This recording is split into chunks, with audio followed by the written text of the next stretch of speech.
नमस्कार, सुजस बुलेटिन में आप सभी का स्वागत है। मैं हूं आपके साथ कुनिका यादव। एक नजर हेडलाइंस पर।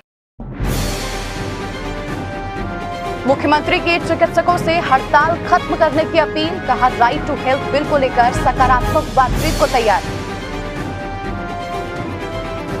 जोधपुर के KN चेस्ट चिकित्सालय और अजमेर के JLN अस्पताल में सिलिकोसिस विंग की होगी स्थापना, मुख्यमंत्री ने प्रस्ताव को दी मंजूरी। इंदिरा गांधी शहरी रोजगार गारंटी योजना के तहत 1 अप्रैल से मिलेगा 25 दिन का अतिरिक्त रोजगार, लाभार्थियों ने मुख्यमंत्री का जताया आभार। मुख्यमंत्री श्री अशोक गहलोत ने आमजन के हित में चिकित्सकों से हड़ताल और कार्य बहिष्कार खत्म करने की अपील की है। उन्होंने कहा कि राज्य सरकार ने चिकित्सकों के हित में कई कल्याणकारी कदम उठाए हैं और आज भी स्वास्थ्य का अधिकार कानून पर सकारात्मक बातचीत करने को तैयार हैं। मुख्यमंत्री श्री अशोक गहलोत ने चिकित्सकों के हड़ताल को लेकर चिकित्सा एवं स्वास्थ्य मंत्री श्री प्रसादी लाल मीणा और उच्च अधिकारियों के साथ बैठक ली। मुख्यमंत्री ने मुख्य सचिव श्रीमती उषा शर्मा को निर्देश दिए कि वे चिकित्सकों के साथ तुरंत बैठक करें। उन्होंने कहा कि राज्य सरकार ने हमेशा डॉक्टर्स के हितों का ध्यान रखा है और समय समय पर उनकी पे ग्रेड और पे स्केल पर निर्णय लेकर उन्हें लाभान्वित भी किया है। मुख्यमंत्री ने कहा कि राइट टू हेल्थ बिल चिकित्सकों से चर्चा करने के बाद ही लाया गया है। उनके सुझावों और मांगों को बिल में शामिल कर उनकी आपत्तियों का भी निराकरण किया गया है। मुख्यमंत्री ने कहा कि इस कानून की मूल भावना आमजन को स्वास्थ्य सेवाओं का लाभ पहुंचाना और चिकित्सक समुदाय को हर संभव सहयोग प्रदान करना है। जोधपुर के KN चेस्ट चिकित्सालय और अजमेर के जवाहरलाल नेहरू चिकित्सालय में सिलिकोसिस विंग की स्थापना होगी।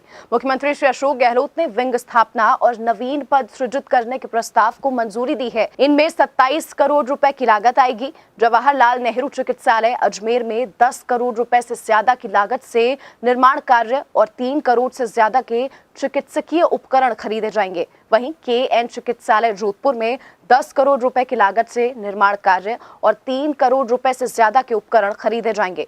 मुख्यमंत्री के इस फैसले से सिलिकोसिस बीमारी से पीड़ित रोगियों को बेहतर उपचार मिल सकेगा।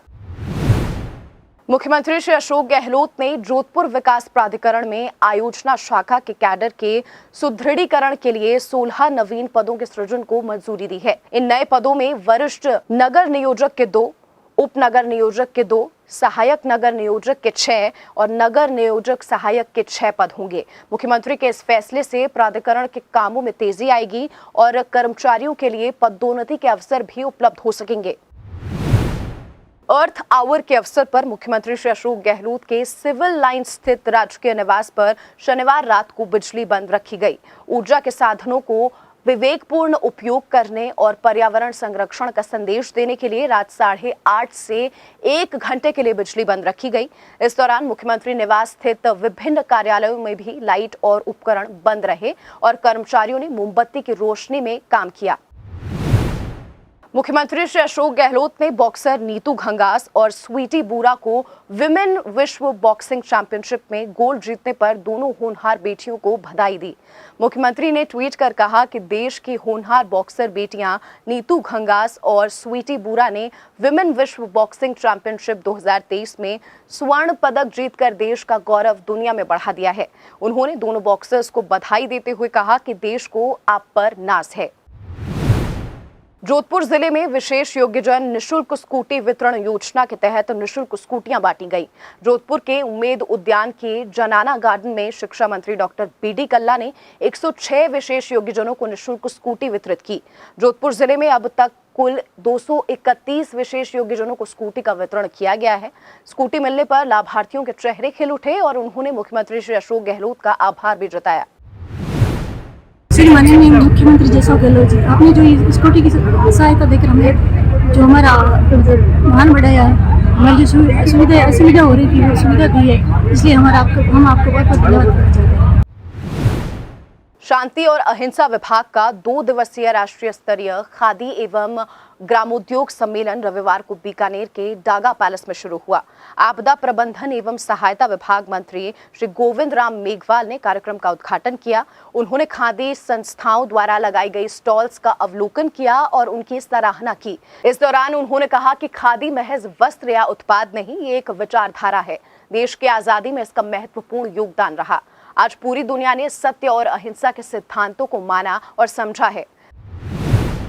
मुझे खुशी इस बात की है कि जो गांधी जी ने चरखा चलाया और उन्होंने जो पूरे देश के गरीब लोग थे उनको खादी के माध्यम से जो रोजगार देने का काम किया, बहुत ही ये बड़ी बात थी।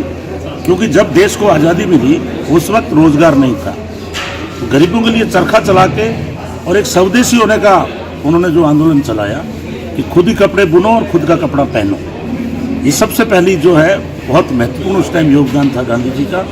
आज जो अहिंसा और सत्य की नीति है ये गांधी जी की देन है। आज भारत में नहीं पूरे विश्व के अंदर गांधी जी को पूजते हैं। मनरेगा की तर्ज पर राज्य सरकार की ओर से शहरी इलाकों में शुरू की गई इंदिरा गांधी शहरी रोजगार गारंटी योजना के तहत न केवल बेरोजगार लोगों को 100 दिन का रोजगार दिया जा रहा है, बल्कि लोगों को आर्थिक संबल भी मिल रहा है। प्रदेश के लोग राज्य सरकार का इस योजना के लिए खूब आभार जता रहे हैं। आइए बताते हैं कि किस तरह आमजन को इस योजना के तहत राहत मिल रही है। मैं 100 दिन में काम करूँ छू रोजगार में और इंदिरा गांधी शहरी योजना में वार्ड नंबर 1 नींदड़ और 100 दिन को रोजी मिली है, तो मैं बहुत खुश था। 25 दिन और बढ़ा दिया गया, उनमें मैं बहुत खुश था और मुख्यमंत्री ने धन्यवाद किया था। सीमा सैनी नींदड़ गांव की निवासी हूँ, वार्ड नंबर 1 से हूँ। हमारे शहरी रोजगार योजना चला है, उसमें 100 दिन का हमारे को काम मिला था और अब हमारे को 25 दिन और बढ़ा दिए गए हैं, तो इसके लिए हम बहुत खुश हैं और मुख्यमंत्री जी को बहुत बहुत धन्यवाद करना चाहते हैं। इससे हमारे बच्चों का लालन पालन अच्छे से होएगा। तो हम पहले घर का काम करते थे, अभी इसमें ये काम कर रहे हैं, तो इससे हमारे बच्चे बहुत बहुत खुश हैं और हमारे बच्चों का बहुत अच्छे से लालन पालन हो रहा है। इसके लिए हम मुख्यमंत्री जी को और धन्यवाद करना चाहते हैं। नाम अनीता, गांव नींदड़ की रेबाड़ी और ई गांव में वार्ड नंबर 1 में काम चालू है इंदिरा गांधी योजना। तो पहले 100 दिन को रोजगार छो, अब मैं 25 दिन और बढ़ा दिया, तो मैं कुछ हमारा टाबर भी कुछ है। मुख्यमंत्री ने बहुत बहुत धन्यवाद है। मैं ब्रजमोहन वार्ड नंबर 1 से एसआई और जो नींदड़ गांव में जो शहरी इंदिरा गांधी विकास योजना का जो काम चल रहा है, ये तालाब की खुदाई का, इसमें जो नींदड़ गांव की महिलाएं काम कर रही हैं, इनको रोजगार मिला है और इस रोजगार से बहुत खुश हैं। और मुख्यमंत्री जी ने जो 25 दिन और बढ़ा दिए, इसके लिए हम उनके लिए बहुत बहुत धन्यवाद करते हैं। मार नाम भगवती से 1 नंबर वार्ड में रेबाड़ी छू, काम करवाड़ी छू। 100 दिन को काम चालू है इंदिरा गांधी योजना और 25 दिन और बढ़िया छे, मैं खुश था। बहुत बहुत धन्यवाद मुख्यमंत्री जी ने। मारो नाम कौशल्या देवी है और मैं वार्ड नंबर 1 में रेबाड़ी छू और मैंने जो 100 दिन को इंदिरा गांधी रोजगार योजना में काम मिले थे, 100 दिन को दिन में 25 दिन बढ़ा दिया गया था। इसके लिए मैं मुख्यमंत्री जी ने बधाई देना चाहता हूँ। हमारे इंदिरा गांधी शहरी रोजगार से तहत इनको काम करवाते हैं और हम सहायक कर्मचारी हैं मुल्लीपुरा जोन से। और हम जो बोलते हैं, जो ये गाँव नींदड़ की लेडी से काम कर रहे हैं आराम से, इनको कोई समस्या नहीं है। और इंदिरा गांधी शहरी रोजगार में 100 दिन का रोजगार मिलता था पहले, और अब 25 दिन और बढ़ा दिया हमारे मुख्यमंत्री जी ने, और पर डे के 259 रुपये आ रहे हैं। और हम मुख्यमंत्री से यही कहना चाहते हैं कि उनका बहुत बहुत धन्यवाद। जोधपुर में चल रहे राजस्थान साहित्य उत्सव के दूसरे दिन मीराबाई सभागार में दिन की शुरुआत गांधी नेहरू दर्शन की सार्वकालिकता विषय पर चर्चा के साथ हुई। इस संवाद सत्र में मौजूदा समय में गांधी और नेहरू के दर्शन के महत्व पर विचार रखे गए। इस दौरान फारूक अफरीदी ने कहा कि नेहरू गांधी इस दुनिया में हमेशा ही प्रासंगिक रहेंगे। खास तौर पर आज की युवा पीढ़ी को इस बात को जानना जरूरी है कि गांधी और नेहरू की धरोहर कितनी महत्व रखती है। राजस्थान साहित्य उत्सव में राजस्थानी लोकगीतों ने महफिल में रोमांच पैदा कर दिया।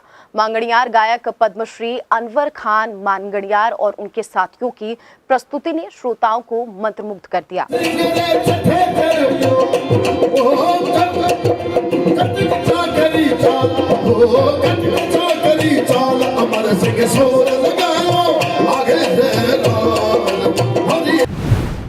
जिस बुलेटिन में फिलहाल के लिए इतना ही, फिर होगी मुलाकात, तब तक के लिए नमस्कार।